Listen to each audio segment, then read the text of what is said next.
Sir John Dalrymple will receive you now, my lord.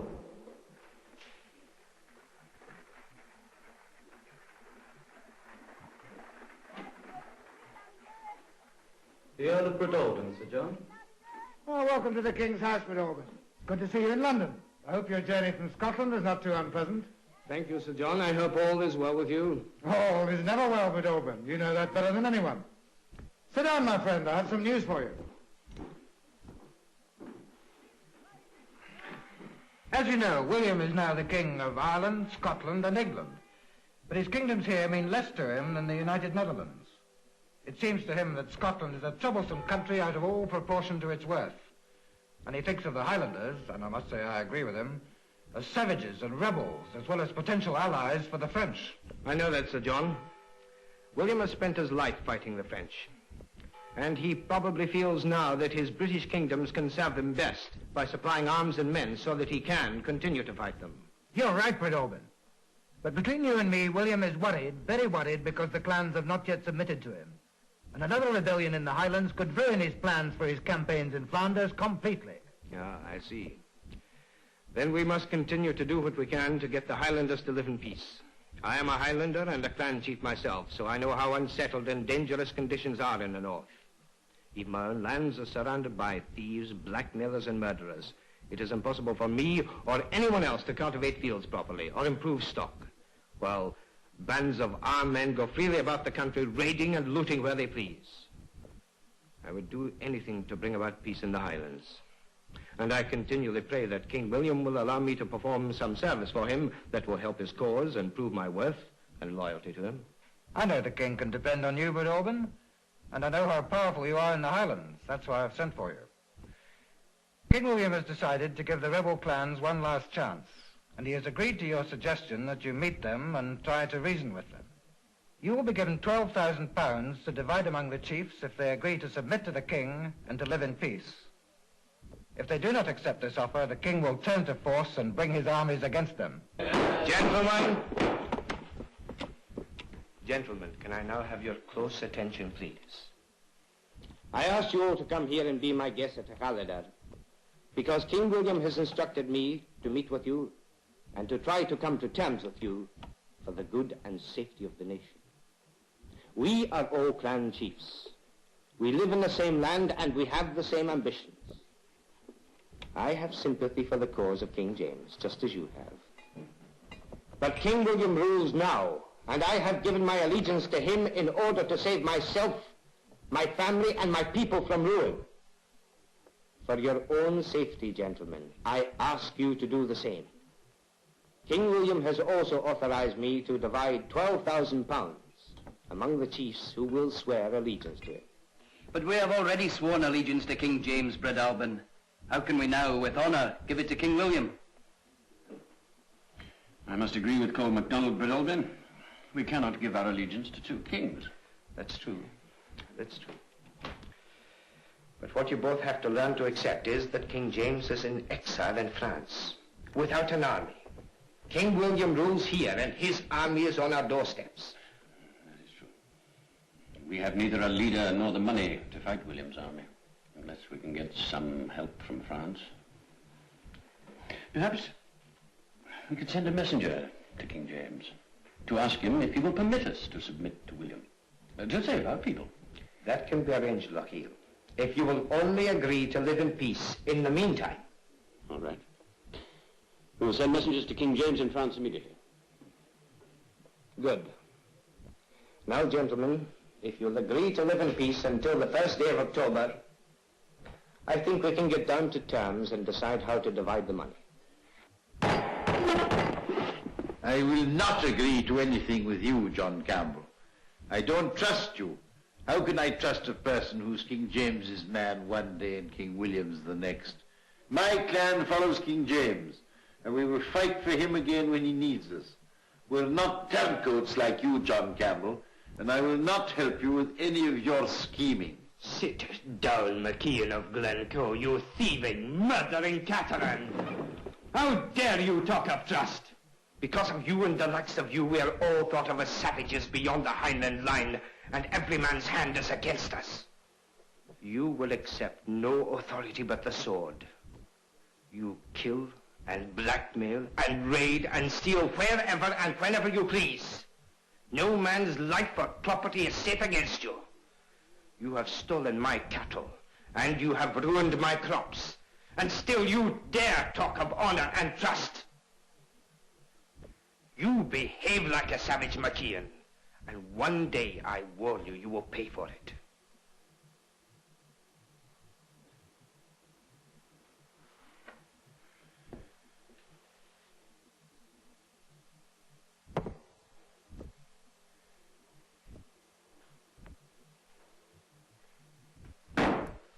Let's go, boys.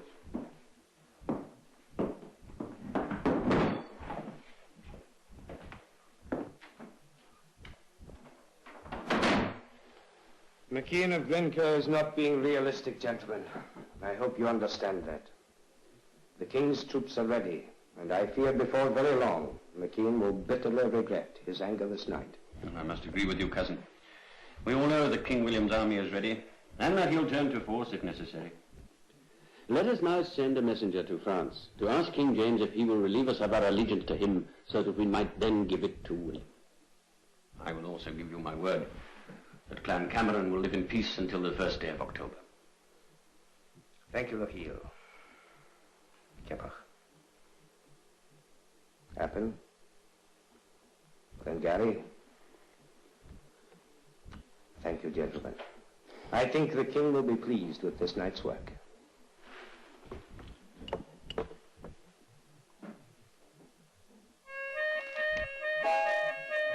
In August, however, King William decided to put pressure on the chiefs. He ordered all men who had been in arms against him to appear before the sheriffs of their shires and swear an oath of allegiance before the 1st of January, 1692. Those who refused would be punished to the utmost extremity of the law. I've been waiting for a peaceful and bloodless settlement with the rebel clans for almost a year now. I've waited for 3 months for them to declare their allegiance to King William. Aye, that's true, Sir John. But don't forget the clans had already given their allegiance to King James, and they are still waiting for his permission to give it now to King William. Well, I've not forgotten anything, Brett Auburn. But there are now only 4 weeks left till the 1st of January, and we've achieved absolutely nothing. Those damned rebels have made me look like a fool. It could take King James forever to make his mind up to discharge them from their allegiance to him. And even if he does, I don't believe they'll take the oath to King William. We must use force to teach them a lesson, or we'll never have peace in Scotland. I'm sure, Sir John, they will submit. It just takes someone to break the ice and be the first, and then they will all come in. Give them more time, Sir John. No! The madness of these people makes me plainly see there is no reckoning with them. Even if some do take the oath, the Highlanders must be taught a lesson they will not forget. I will have law and order in this land, and I will destroy all the Loch Arbor clans, all the Macdonalds, Stuarts, Camerons and Macleans if that is necessary to bring them to their senses.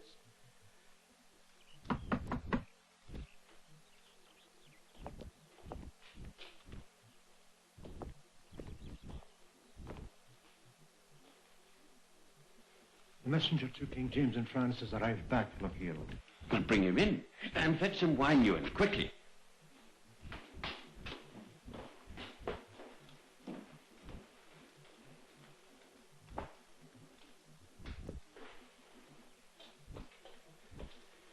Greetings, Lochiel. King James sends us... No. Sit down and take some wine before you speak. You've had a hard journey.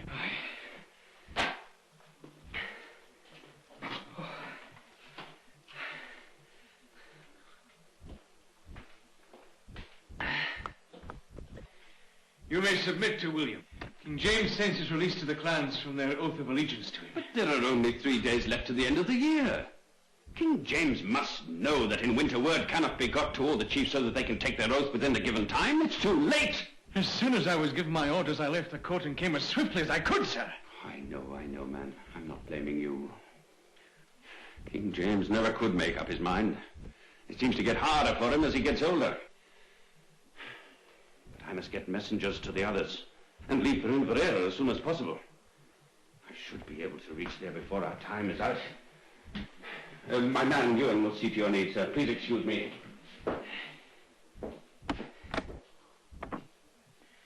Fort William, 30th of December, 1691. Most of the rebel chiefs have now sworn the oath of allegiance to King William, but a few are still holding out.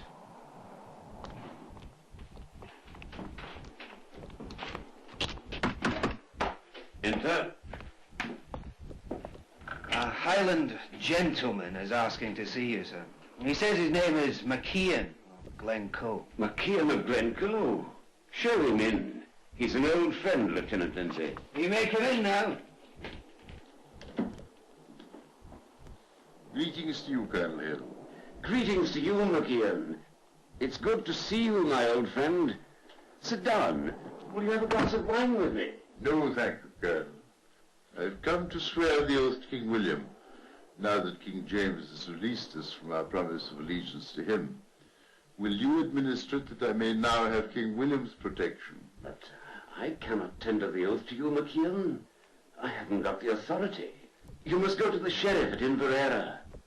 I'm sorry, but I cannot help you. But some of the others in my glen submitted to you and were given the king's protection. That was 6 months ago. I still had the authority then. If you do not take the oath from me now, my people and I may have trouble from the government.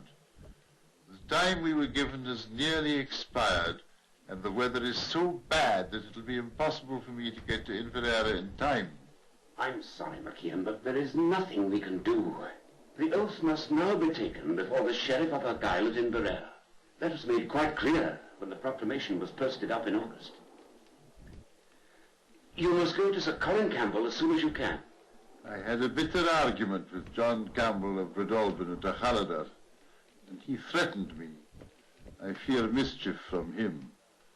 I also fear the vengeance of the Earl of Argyll, and I would prefer to stay away from Inverera altogether. If you fear Argyll and Breadalbin, then it is even more important that you submit to the king immediately and get his protection. Sir Colin Campbell at Inverera is a good man. He will try to help you. But if you do not submit, McKeon, you and all your people will be in the gravest danger. The army is ready, and the king is determined to show no mercy. I will give you a letter to Sir Colin. Take it to him as quickly as you can. God help you.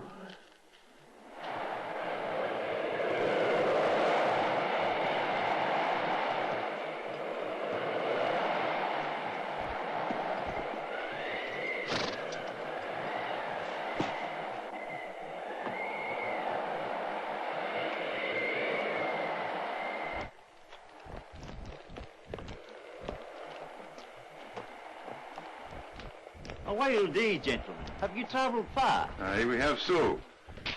But we're on urgent business. Can you tell me where the sheriff lives? Oh, Sir Colin is not in Inverera.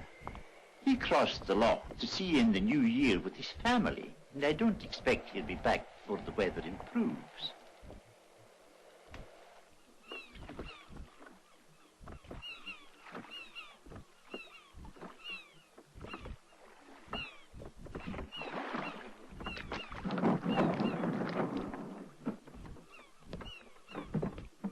but Sir Colin, I've waited here for 3 days for you.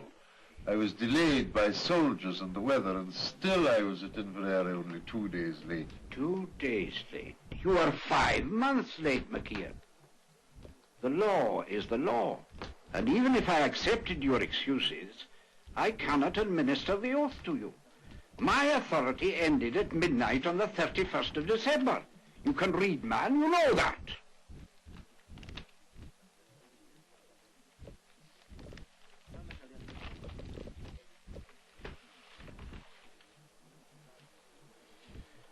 I'm sorry, McKeon. Colonel Hill means well, but he knows, just as I know, that I cannot take the oath from you now. The king plainly said, no later than midnight on 31st December. Administer the oath to me, and I promise on my honor that I will see that all my people do the same. Those who refuse, you may imprison or send to Flanders as soldiers. Come tomorrow then, McKeon, and it will be done.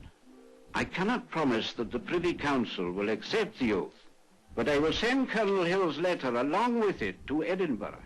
I will also write myself to ask that you be treated with fairness.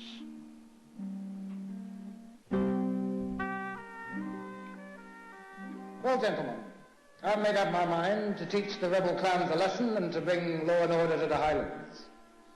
I wrote to the Commander-in-Chief in Scotland this morning.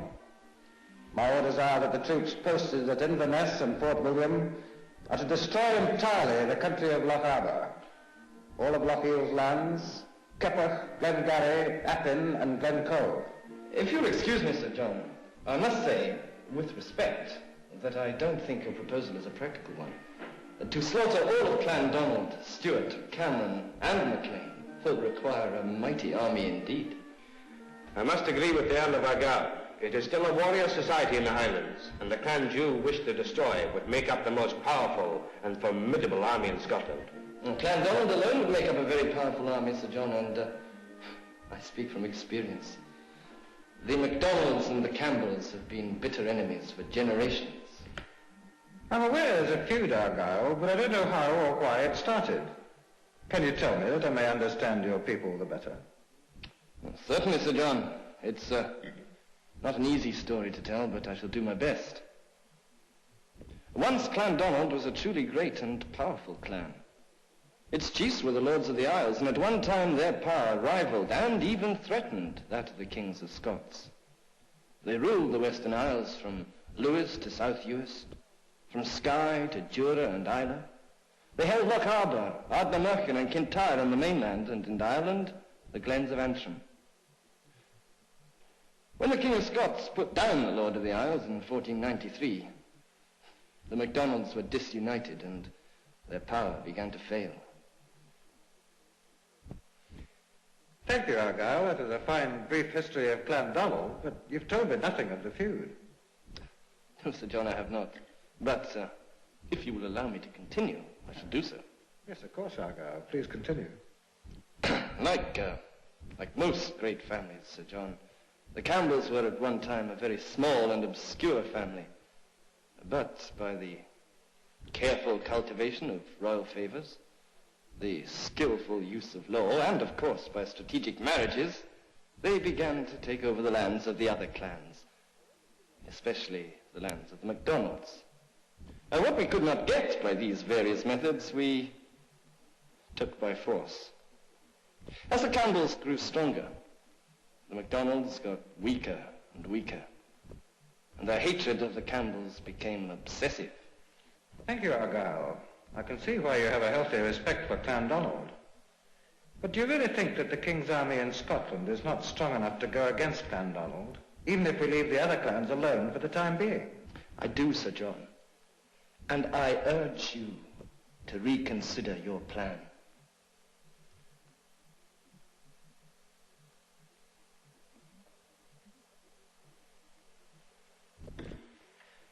What we need, then, is a small clan that we can exterminate in order to frighten the more powerful clans.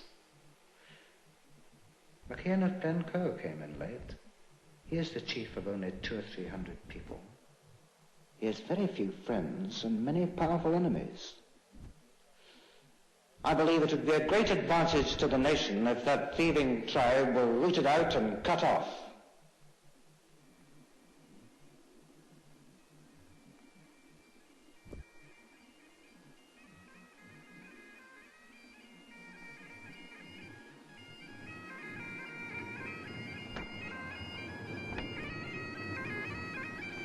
Start.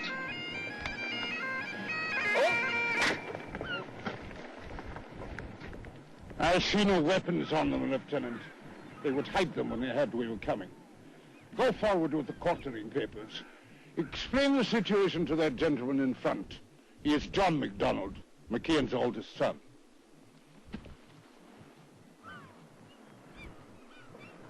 Start. Do you speak English, sir? Yes, I do speak English. But Robert Campbell of Glenlyon that speaks our own language. Why does he not speak for you? Do you come to Glencoe as friends or as enemies? On my honor, sir, no harm is intended against McKeon and his people. We have orders signed by the commanding officer at Fort William, demanding quarters in Glencoe. Will you read them, sir?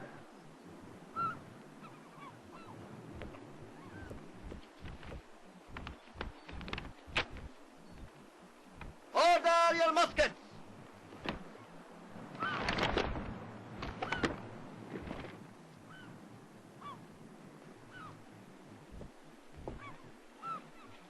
Greetings, John MacDonald. I am sorry to impose ourselves on McKeon in midwinter, but it's orders. There's no room for us at the fort because of the gathering of soldiers to march against Glengarry as soon as the weather lifts. But we should only be a burden on McKeon for a day or so before our orders come through to march north. And we should be grateful for whatever quarters you could find for us.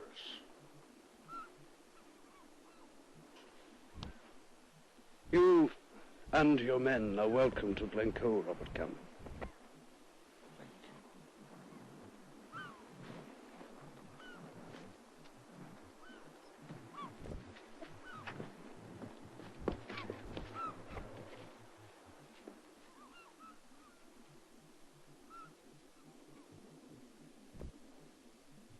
The soldiers marching into Glencoe are mostly Highlanders.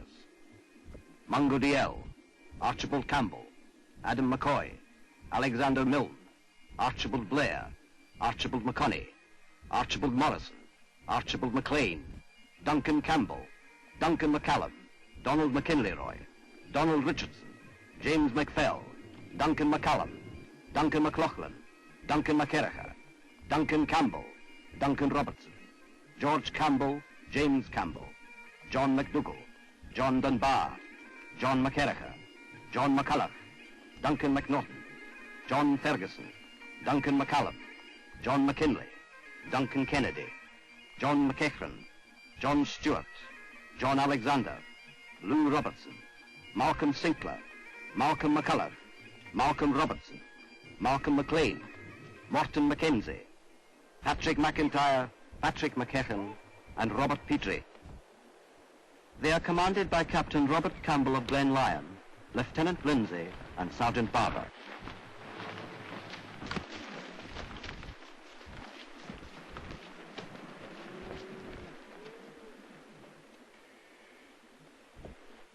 Greetings, Inveregan. Greetings, Glenlyon. Thank you for offering Lieutenant Lindsay and myself the hospitality of your house. We are in your debt. You are both welcome, Glenlyon, to my house. Use it as your own. I have very little, but what I have is yours. Now come away in and let's have a draught.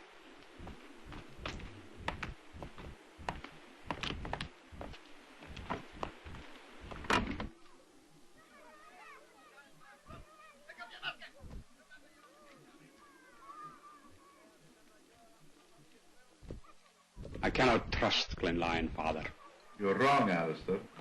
I'm sure we have nothing to fear from him. But, Father, it's less than 3 years since we raided his lands. And I know that we ruined him. We left him and his family close to starvation. Aye, he's a poor man now as well as a fool. But he's also a soldier of the king, and we have the king's protection. But he has good reason to hate us. How can he now come here and live among us?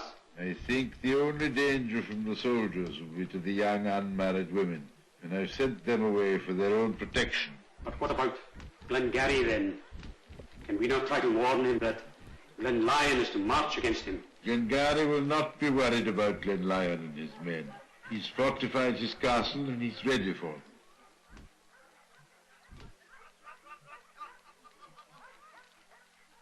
Right, you men, follow me.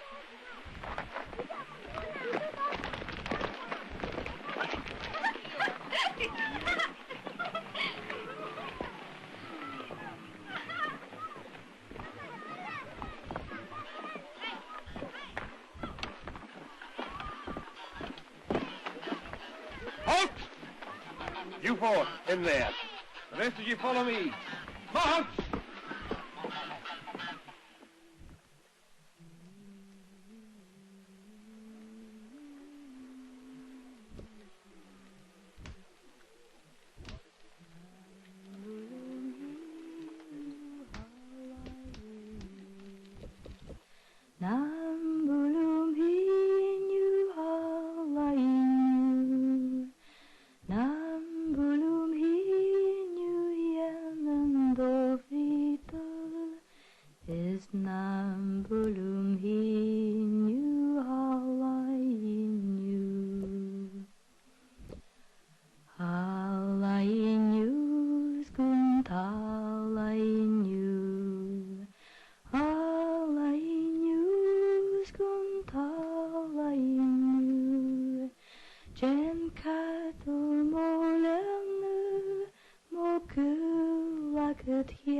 Present!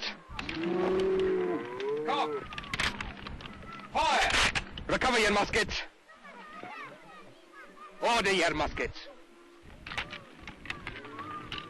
Get in line, you stupid louts! Can't any one of you understand a simple order?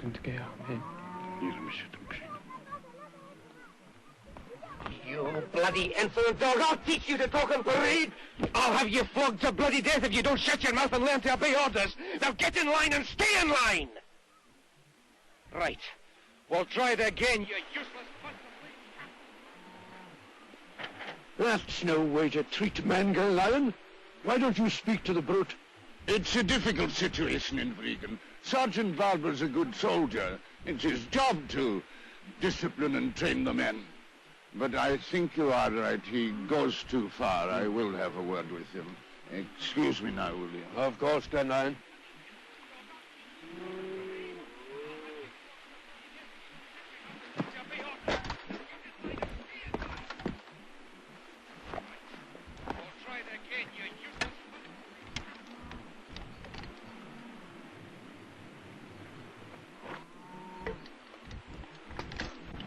Play!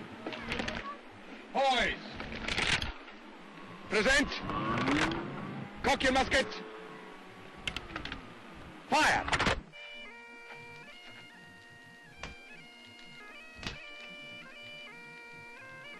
Oh, Callum's a great piper. Ah, but you've never seen or heard McKeon's piper. A big, pretty fellow he is, and a bonny, bonny player.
leave to live, Evichian.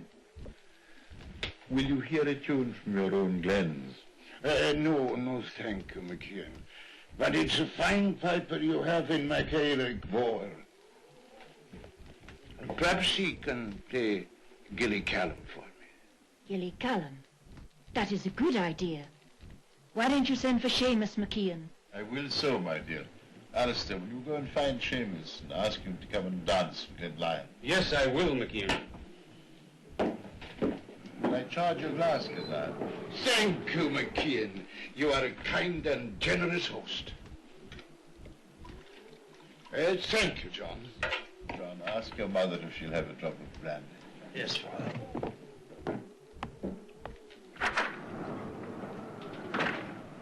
Does you see son of McKeon? Good dear, Hamish. Oh, if I can leave it. Ni mi się marasali, McKeon. Widzę, jak to było.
Will you see another chance, Glenlyon? No, thank you, McKeon. You have given me a fine dinner and good conversation. I have heard the music of a great viper and seen the best dancing I have ever seen in my life. You have been a good host, McKeon, and I must not impose on your hospitality. Not at all, Glenlyon. I enjoy your company. If you are tired of the entertainment, let's get the cards out. You're such a good man at the cards. Well, McKeon, you know how well I enjoy gambling. And if it is not imposing on you, I should dearly enjoy a game. Oh, who in the question, Alistair? Yes, McKeon. Tap lite, Hamish. I guess over Henrik. Tap det, jag har sig. Så Campbell. Tap left, McKeon. Thank you, Lord. Thank you, Lord. Will you excuse me, McKeon? I'm tired. I would like to go to bed. Of course, my dear. Thank you, McKeon. A good night to you. Good night. And good night to you, Glenlyon. Good night, Lady Glencoe, and thank you for your hospitality and fine company. It is our pleasure. Good night, Mother.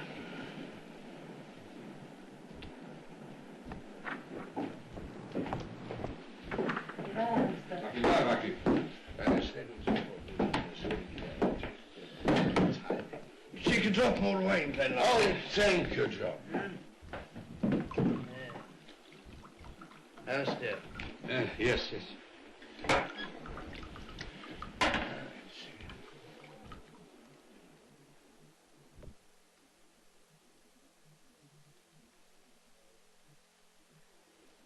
We must end this game. It's getting late. You lean on my shoulder, Glenlyon, and I will walk with you to your quarters. I can manage, thank you. McKeon? Varsågod, Glenlyon. Alistair? Dankjewel, Glenlyon. John? Dankjewel, Glenlyon.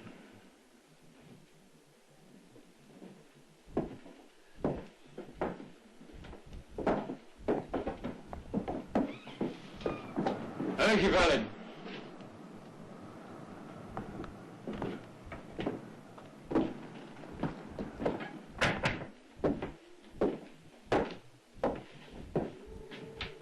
Why do you tolerate him, Father? He's here almost every night, gambling, drinking himself unconscious. Sure, good job, Alistair. He can be a bore when he's had too much, it's true. But he usually knows how to behave. He's a weak and broken man. And he's our guest. I still don't trust him. I loathe the sight of him. Let me send him away. No, Alistair, we must put up with him. He's Highland, and he has accepted our hospitality. We have nothing to fear from that poor soul.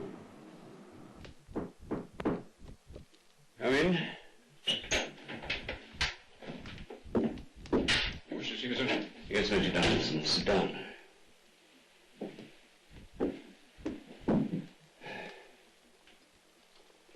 You cannot receive further directions. Be secret and sudden. Be quick. That is the final command from Sir John Dalrymple. He even says he is glad that McKeon was late in coming in to take you. What are my orders, sir?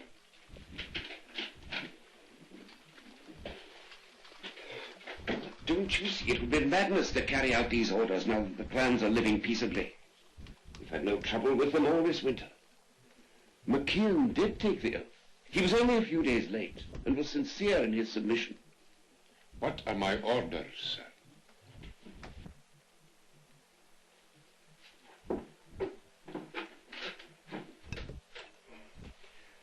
You are with 400 of my Lord Argyle's regiment to march straight to Glencoe and there put in due execution the orders you have received from the Commander-in-Chief. Major Duncanson's orders are to carry out the Commander-in-Chief's instructions at 7 o'clock the next morning. For reasons of his own, Duncanson changed these orders.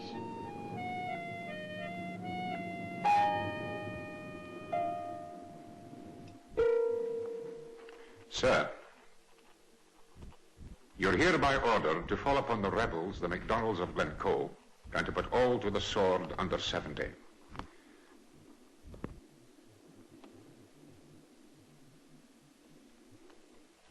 You are to have special care that the old fox and his sons do upon no account escape your hands. You are to secure all the avenues that no man escape. This you are to put into execution at 5 of the clock precisely, and at that time, or very shortly after it, I'll strive to be at you with a stronger party. If I do not come to you at 5, you are not to tarry for me, but to fall on. This by the King's special command, for the good and safety of the country, that these miscreants be cut off root and branch. See that this is put into execution without feud or favour, else you may expect to be dealt with as one not true to king or government, nor man fit to carry commission in the king's service.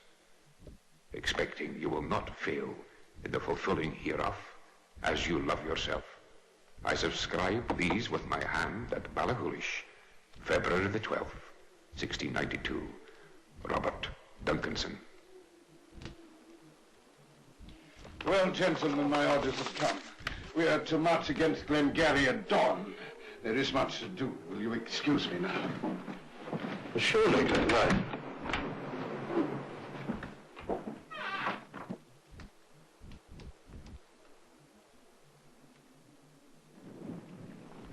How can I murder these people in their beds, Lindsay? They are unarmed, and we have been their guests for almost 2 weeks. Our orders state quite clearly what is to be done, sir. You are not Highland, Lindsay. You do not understand our ways. I understand that these people are rebels, and we are soldiers of the king. We came as friends. They trust us, and now we are ordered to kill them. It betrays every Highland law of hospitality, and it is dishonorable. But I must obey the instructions of my king. Prepare the men, Lindsay.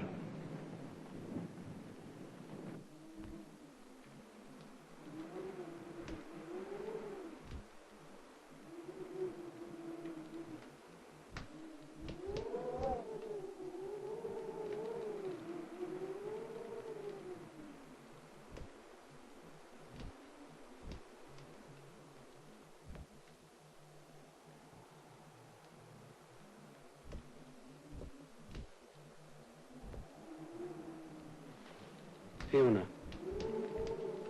Fiona, wake up, Fiona. What is the matter, Alistair? I'm worried, Fiona. Lieutenant Lindsay brought Glenlyon his orders tonight.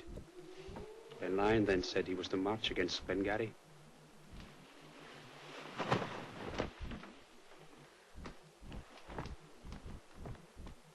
Why should that worry you, my love? We knew he would be sent against Glengarry. But he said they would be ordered to march when the weather lifted. This weather has been good for 10 days. It's bad tonight. It's getting worse. Does not make sense. I'm sure something is wrong, but I cannot think what. I will not be long, but be ready to dress quickly if you hear me returning in a hurry, or you hear anything at all suspicious.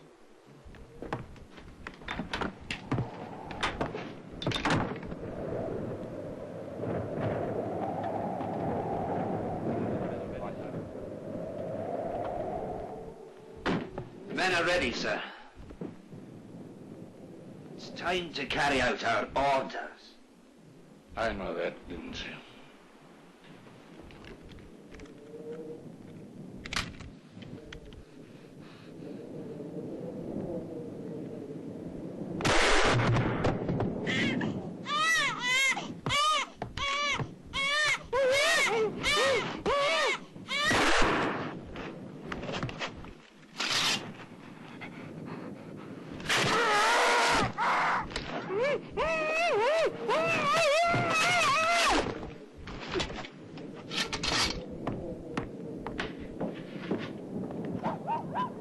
Why is he still alive? What of our orders, sir?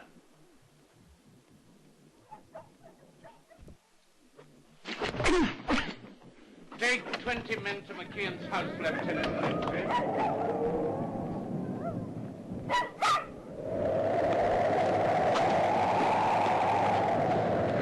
Surround the house and kill anyone that tries to get out.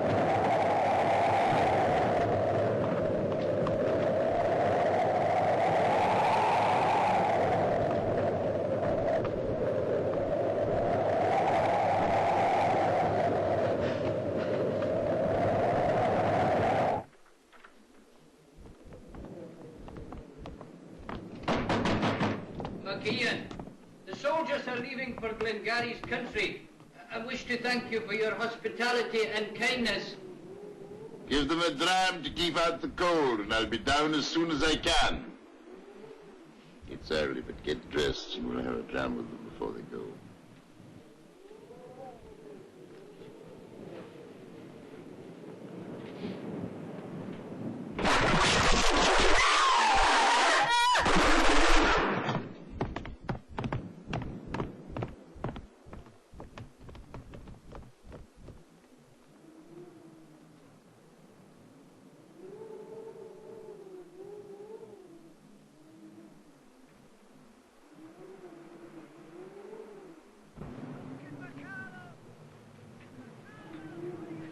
Oh, Ian, wake up! Wake up quickly! The line has betrayed us. Go with Ian to the hill and wait for me there. I'll warn John and as many others as I can. Hurry!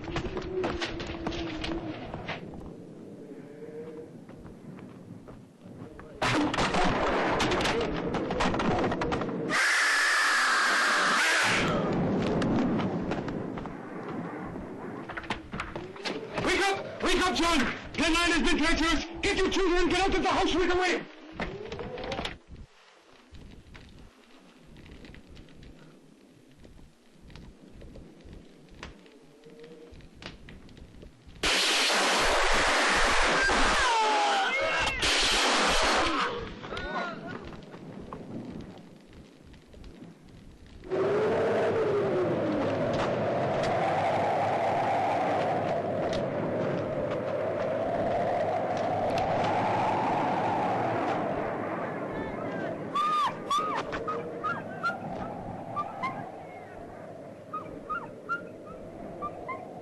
Make sure we've got everyone.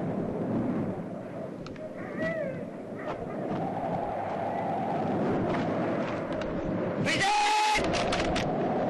Come, give us kids!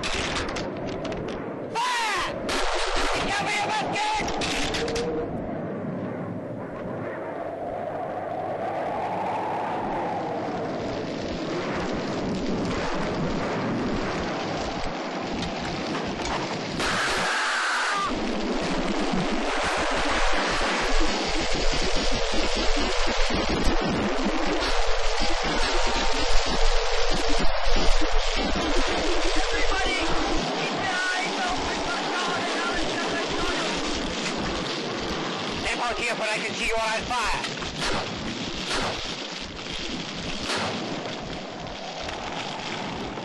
Ah, I must be seeing things. There is no one there at all.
Captain Campbell! You killed McKeon?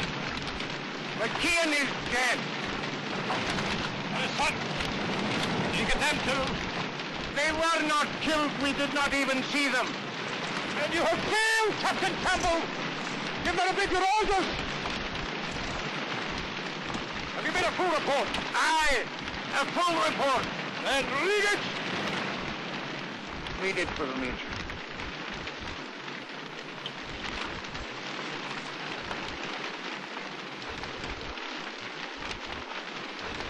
At 5 o'clock precisely, as ordered, we set about destroying the people of Glencoe. Alistair MacDonald, chief of clan, known as Mac Ian, was killed, along with 36 of his people. The final figure accepted was 38, a tenth or less of McKeon's people. From London, Sir John Dalrymple wrote to Colonel Hill, "All I regret is that any of them got away." The massacre of Glencoe first frightened the rebel chiefs, but in the end, the treacherous means employed did more than any other single event to promote the cause of King James in the Highlands. King William and his government were thereafter distrusted and discredited.